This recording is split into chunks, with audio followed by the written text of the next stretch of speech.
ഭർത്താവിന്റെ അടുത്തേക്ക് വരുന്ന വരവ് കണ്ടില്ലേ? ചായക്കടയിൽ പിള്ളേര് ചായ ആയിട്ട് വരുന്ന പോലെ ഒരു മയമൊക്കെ വേണ്ടേ? ഒന്ന് നോക്കി, ഒന്ന് നാണിച്ച്, ചിരിച്ച്, ആ നടത്തത്തിൽ വരെ ഒരു മറ്റവനുണ്ടെങ്കിലേ ഞങ്ങൾ ആണുങ്ങൾക്ക് എന്തെങ്കിലും ഒക്കെ തോന്നും. നീ ഇവിടെ ഇരിക്കും, ഞാൻ കാണിച്ചു. ഇല്ലേ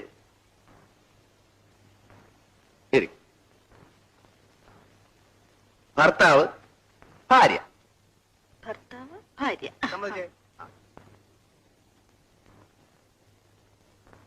അമ്മായിയും എന്നെ ഇങ്ങോട്ട് തള്ളിവിടും.